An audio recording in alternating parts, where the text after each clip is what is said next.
Hello students, स्वागत है आपका हमारे यूट्यूब चैनल में। और आज हम बात करने जा रहे हैं 29 अप्रैल से रिलेटेड करंट अफेयर्स। तो जितने भी करंट अफेयर्स 29 अप्रैल से रिलेटेड बनते हैं वो आज हम आपसे डिस्कस करने जा रहे हैं। उससे पहले यदि आपने हमारे चैनल को सब्सक्राइब नहीं किया तो सब्सक्राइब कर ले, साथ ही बेल आइकन भी दबा लें। तो आइए दोस्तों, बिना कोई देरी के शुरू करते हैं। लेते हैं सबसे पहला सवाल। हमारा पहला सवाल है, हाल ही में रिजर्व बैंक ऑफ इंडिया ने माधवन मेनन को 21/7/2020 यानी 21 जुलाई 2020 तक किस बैंक का पार्ट टाइम चेयरमैन नियुक्त किया है? Catholic Syrian bank, HDFC, axis, south Asian bank या फिर इनमें से कोई नहीं। तो इसका सही जवाब हमारे लिए हो जाएगा Catholic Syrian bank. Catholic Syrian bank के लिए माधवन मेनन को अतिरिक्त थोड़े टाइम के लिए और पार्ट टाइम चेयरमैन बनाया गया है। और इससे इससे रिलेटेड कुछ सवाल ले लेते हैं इस बैंक से रिलेटेड। जैसे आरबीआई हेडक्वार्टर मुंबई महाराष्ट्र में है। Governor Shaktikanta Das, deputy governor BP कानूनगो, महेश कुमार जैन एमडी पात्रा। और सीएसबी यानी कैथोलियन सीरियन बैंक का हेडक्वार्टर है थ्रीसुर केरला में। क्वेश्चन नंबर सेकंड, किस फर्म ने चांद का पहला पूरा जियोलॉजिकल मैप जारी किया है? नासा, जावा, स्पेसएक्स, यूएसजीएस या फिर उपरोक्त में से कोई नहीं। इसका सही जवाब बताएं। यदि आप गैस कर सकते हो तो इसका सही जवाब क्या होगा? ये एक यूनाइटेड स्टेट की कंपनी है। तो इसका सही जवाब है यूएसजीएस यानी यूनाइटेड स्टेट्स जियोलॉजिकल सर्वे ने जो है चांद का पहला पूरा जियोलॉजिकल मैप जारी किया है। आगे चलते हैं। क्वेश्चन नंबर थर्ड, अप्रैल 2020 में किस बैंक ने स्वयं सहायता समूह सेल्फ हेल्प ग्रुप्स के लिए विशेष ऋण योजना की शुरुआत की है? Punjab national bank, state bank और आईओबी और यूबीआई। तो इसका सही जवाब क्या होगा ये आपको बताना है। इसका सही जवाब है आईओबी यानी Indian overseas bank. Indian overseas bank ने सेल्फ हेल्प ग्रुप्स के लिए एक विशेष योजना की शुरुआत की है। इस योजना के तहत एक महिला गृहिणी को अधिकतम 5,000 रुपये तक की सुविधा दी जाएगी। और ये ऋण जो एक ग्रुप को दिया जाएगा उस वो मैक्सिमम उसकी लिमिट होगी 1,00,000 रुपये। तो ये सभी आपने नोट डाउन कर लेना अपने पास में। आगे चलते हैं क्वेश्चन नंबर फोर्थ पे। अप्रैल 2020 में कोविड-19 के लिए प्लाज्मा थेरेपी शुरू करने वाला भारत का पहला सरकारी अस्पताल किंग जॉर्ज चिकित्सा विश्वविद्यालय कहाँ पर स्थित है? प्रयागराज, जयपुर, मुंबई, लखनऊ या फिर भोपाल। कोविड-19 आपको पता है आजकल का सबसे बड़ा इशू चल रहा है, यही पेंडेमिक है। तो इसको लेकर प्लाज्मा थेरेपी शुरू की गई है। प्लाज्मा थेरेपी से इस तरह से होता है, मान लो जैसे किसी को कोविड-19 का जो है पॉजिटिव आया है लेकिन वो ठीक हो गया है, तो उसके सेल से प्लाज्मा निकाल के जो मतलब एक तरीके से होता है, आप ये भी देखते होंगे प्लेटलेट्स, ब्लड प्लेटलेट्स, तो उसी तरह से प्लाज्मा है ये, वो निकाल लिया जाता है उसके मतलब मरीज के जो मतलब रिकवर हो चुका है उससे निकाल लिया जाता है। और फिर ये जो उससे इस पैंडेमिक इस कोविड-19 से ग्रसित है उसको चलाया जाता है ये। और फिर उसके अंदर प्लाज्मा थेरेपी जब उसको दे दी जाती है तो उसके अंदर सुधार होने शुरू हो जाता है और वो ठीक हो जाता है। तो इसका सही जवाब होगा लखनऊ।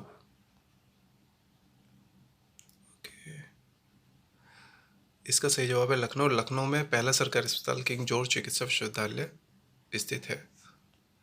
आगे चलते हैं, क्वेश्चन नंबर फिफ्थ लेते हैं। अप्रैल 2020 में वीडियो कॉन्फ्रेंसिंग के माध्यम से ब्रिक्स देशों की बैठक में भारत की ओर से किसने भाग लिया? शिवदास मीना, अमित खरे, रवि मित्तल, एस जयशंकर या फिर उपरोक्त में से कोई नहीं।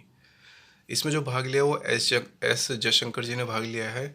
और एक क्वेश्चन यहाँ पर और बन जाता है, इस बैठक की, ब्रिक्स देशों की जो बैठक है इसकी अध्यक्षता किसने की है?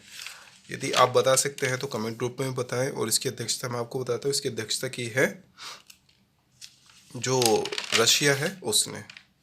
ठीक है ना। आगे चलते हैं, नेक्स्ट क्वेश्चन लेते हैं।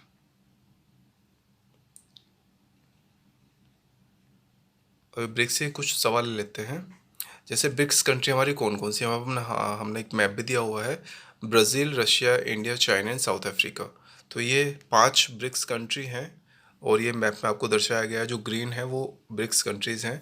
ब्रिक्स कंट्री का हेडक्वार्टर शंघाई चाइना, और इसका फॉर्मेशन गठन जो हुआ था 2009 में हुआ था। आगे चलते हैं, नया सवाल लेते हैं। संपर्क बैठक ऐप किस राज्य सरकार द्वारा लॉन्च की गई? तेलंगाना, केरल, उत्तराखंड, हरियाणा, राजस्थान।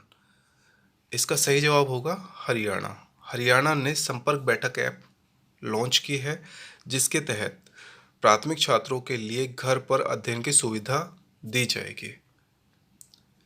आगे चलते हैं, नया सवाल ले लेते हैं। Question number 7।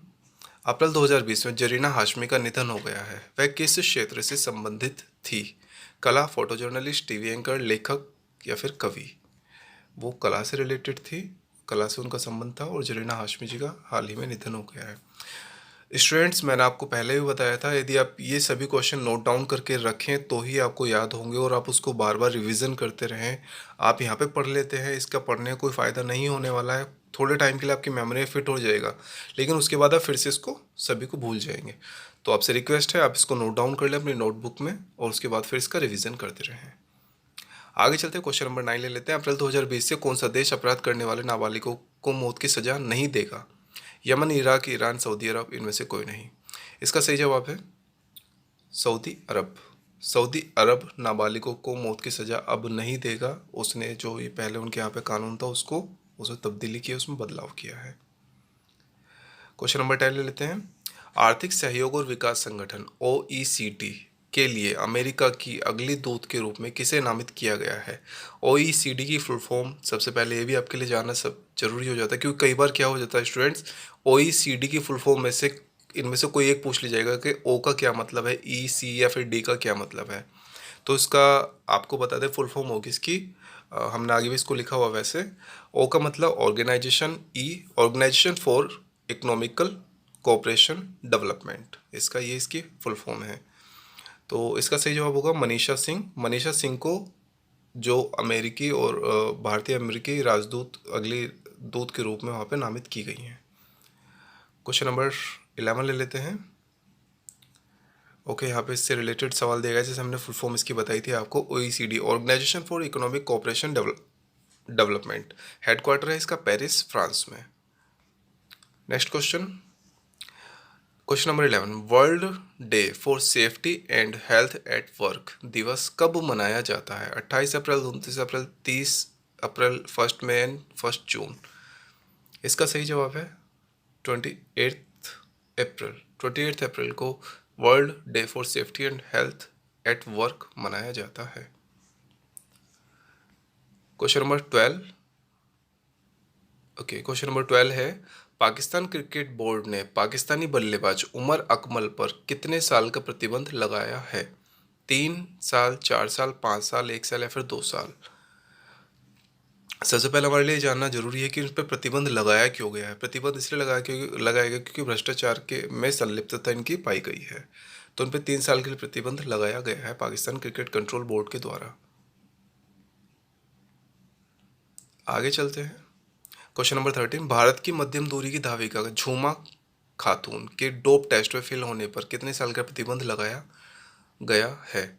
इनका डोप टेस्ट 2018 में हुआ था खेल के समय में, और इनको जो अब इनके पास विश्व एजेंसी के द्वारा जो लगाया गया है, विश्व डोपिंग एजेंसी के द्वारा डोप टेस्ट में फेल होने पर प्रतिबंध लगाया इनके ऊपर 4 साल के लिए। 4 साल तक ये नहीं खेल सकती है अंतर्राष्ट्रीय लेवल या फिर नेशनल लेवल पर भी। आगे चलते हैं, क्वेश्चन नंबर 14। ओके, विश्व एंटी डोपिंग एजेंसी के अध्यक्ष है विटोल्ड पाका, हेडक्वार्टर मॉन्ट्रियल, कनाडा। ये आप मोस्ट इम्पोर्टेंट करके रखे क्वेश्चन भी, और ये एजेंसी भी, और इसका हेडक्वार्टर भी। ठीक है ठीक है स्टूडेंट्स, आगे चलते हैं। Question number 14। आंध्र प्रदेश सरकार की YSR शून्य ऋण योजना के तहत 8.78 लाख स्वयं सहायता समूह सेल्फ हेल्प ग्रुप्स के खातों में कितने रुपए जमा किए जाएंगे? 13,000 करोड़, 14,000, 15,000, 1,000 या फिर 1,250 करोड़?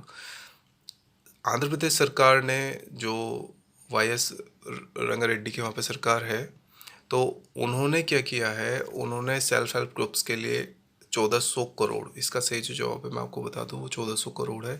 1,400 करोड़ रुपए की धनराशि उन्होंने आवंटित की है सेल्फ हेल्प ग्रुप्स के लिए। इसमें एक मतलब प्रति ग्रुप एक स्त्री को या फिर एक महिला को इसमें 15 से 20,000 या 20 से 30,000 रुपये दिए जाएंगे, वो भी बिना ब्याज के। आगे चलते हैं। भारतीय विशिष्ट पहचान प्राधिकरण यूआईडीएआई ने आधार अपडेशन के लिए कॉमन सर्विस सेंटर को अनुमति प्रदान कर दी है। कॉमन सर्विस सेंटर के सीईओ कौन है? दिनेश त्यागी, बटुकनाथ, ज्योति देवगन, राजीव सिंह, अविनाश सिंघल। इसका सही जवाब है दिनेश त्यागी। Dinesh Tyagi ji common service centre के सीईओ हैं। अभी तक क्या होता था, मतलब बीच में भारतीय सरकार ने जो हमारा जो आधार कार्ड होता है उसमें अपडेशन के लिए हमें बैंक जाना पड़ता था या फिर डाकघर जाना पड़ता था। अब ऐसा नहीं होगा, जो कॉमन सर्विस सेंटर हमारे आसपास जो खुले होते हैं हम वहीं पे अपना आधार अपडेशन करा सकते हैं। क्वेश्चन नंबर 16 ले लेते हैं। पिच ब्लैक 2020 वायु युद्ध अभ्यास को कोरोना वायरस के कारण रद्द कर दिया गया है। यह किन दो देशों के बीच होने वाला युद्ध अभ्यास था? तो पिच ब्लैक 2020 को युद्ध अभ्यास जो था वो रद्द कर दिया गया कोरोना वायरस कोविड-19 की वजह से। तो यह दो देशों के बीच में होने वाला युद्ध अभ्यास था। Bharat America, Bharat Australia, Vietnam Sri Lanka, France Japan या फिर जापान भारत। इसका सही जवाब है भारत ऑस्ट्रेलिया। भारत और ऑस्ट्रेलिया के बीच में पिच ब्लैक 2020 वायु युद्ध अभ्यास होने वाला था, लेकिन कोरोना वायरस पेंडेमिक के कारण इसको रद्द कर दिया गया है। क्वेश्चन नंबर 17 ले लेते हैं। एयरटेल ने किस कंपनी के साथ अपनी नेटवर्क क्षमता को बढ़ाने के लिए करीब $1 बिलियन के समझौते पर हस्ताक्षर किए हैं? $1 बिलियन के समझौते पर हस्ताक्षर किए हैं। ये जो नेटवर्क क्षमता इस तरह से होगा, इसको जिस भी कंपनी को कॉन्ट्रैक्ट दिया गया है वो 2022-23 तक जो है रेडियो फ्रिक्वेंसी वाले टावर लगाएंगे 3 लाख, और उसके द्वारा जब 5G नेटवर्क आ जाएगा तब तक, तो 5G नेटवर्क के लिए एयरटेल ने तैयारी शुरू कर दी है। वो $1 बिलियन के समझौते पर हस्ताक्षर किए हैं। तो किस कंपनी के साथ में किए हैं? वो है नोकिया। नोकिया इसकी हेल्प करेगी एयरटेल कंपनी की, और $1 बिलियन के समझौते में 3 लाख, एक तरीके से आप टावर का नाम दे सकते हैं, टावर लगाएगी नोकिया। आगे चलते हैं। Question number 18। Credit rating agency India rating and research ने वित्तीय वर्ष 2021 के लिए भारत के सकल घरेलू उत्पाद ग्रोथ को घटाकर कितना कर दिया है? ये बहुत मोस्ट इंपॉर्टेंट क्वेश्चन है स्टूडेंट्स, आप इसको नोट डाउन कर लें इंपॉर्टेंट के लिए। तो इसका 1.9% है। 1.9% जो भारत के सकल घरेलू उत्पाद ग्रोथ जो है वो इतना घटाकर इतना कर दिया, और ये 40 वर्षों में पहली बार है कि जब इतनी कम जो है ग्रोस डोमेस्टिक प्रोडक्ट ग्रोथ जो हमारी गई है या फिर जाएगी। Question number 19। सिडबी ने हाल ही में एमएसएमई के लिए कितने दिनों के लिए स्पेशल लिक्विडिटी स्कीम लॉन्च की है? जैसे कि आरबीआई ने भी म्यूचुअल फंड्स के लिए 50,000 करोड़ रुपए जारी किए हैं, तो वैसे ही अब वहाँ पे उन्होंने 90 दिन का उनको एक तरीके से पीरियड दिया था।